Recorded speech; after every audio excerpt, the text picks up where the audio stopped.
अस्सलामुअलैकुम वरहमतुल्लाहि वबरकातुहू। उम्मीद है तमाम नाज़रीन खैर व आफ़ियत से होंगे। आज मैं आप हज़रात के सामने एक अहम मसले की तरफ आपकी तवज्जो मबज़ूल करना चाहता हूँ। वो मसला है एसाले सवाब के हवाले से। हमारा अगर कोई रिश्तेदार इस दुनिया से फ़ौत हो जाए, मसलन हमारे वालिदैन इस दुनिया से रुखसत हो जाए, तो हम उनको सवाब कैसे पहुँचाएँ। शरीयत में इसके बहुत सारे तरीक़े हैं। उनमें से चंद अहम तरीक़े जो मैं आप हज़रात के सामने शेयर करना चाहता हूँ। एक तरीक़ा ये है कि अगर आपका वालिद या वालिदा या वालिदैन या कोई रिश्तेदार इस दुनिया से फ़ौत हो चुके हैं और आप चाहते हैं कि मैं उन तक सवाब पहुँचाऊँ, तो उसमें आप ये कर सकते हैं।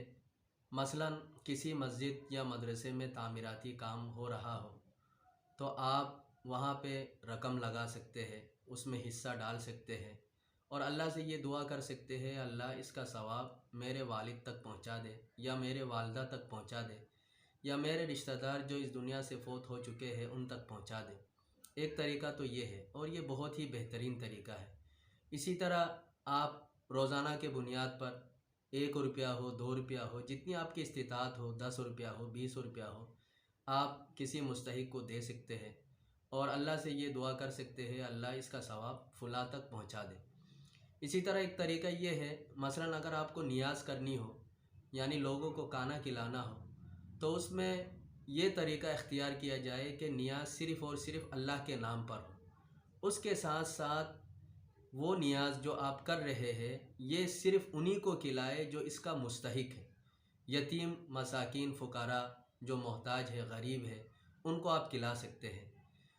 उसके अलावा किसी दूसरे लोगों को नहीं खिला सकते। मसलन अगर कोई बंदा ऐसा हो जो ख़ुद दूसरों को ज़कात देता हो, आप उसको ये खाना नहीं खिला सकते, ये उसके लिए जायज़ नहीं है और उसके लिए खाना भी जायज़ नहीं है। इसी तरह एक तरीक़ा ये है जो हम रोज़ाना कर सकते हैं। मसलन हर नमाज के बाद हम दुरूद शरीफ पढ़ के 1 दफ़ा सूरह फ़ातिहा, 3 दफ़ा सूरह इखलास पढ़ के अल्लाह से दुआ करें, अल्लाह इसका सवाब मेरे वालिद तक पहुँचा दे या मेरे वालिदा तक पहुँचा दे या मेरे वालिदैन तक पहुँचा दे। तो ये चंद तरीक़े हैं जो मैंने आपसे शेयर की। उम्मीद है आज की वीडियो आपको पसंद आई होगी। वस्सलामु अलैकुम वरहमतुल्लाहि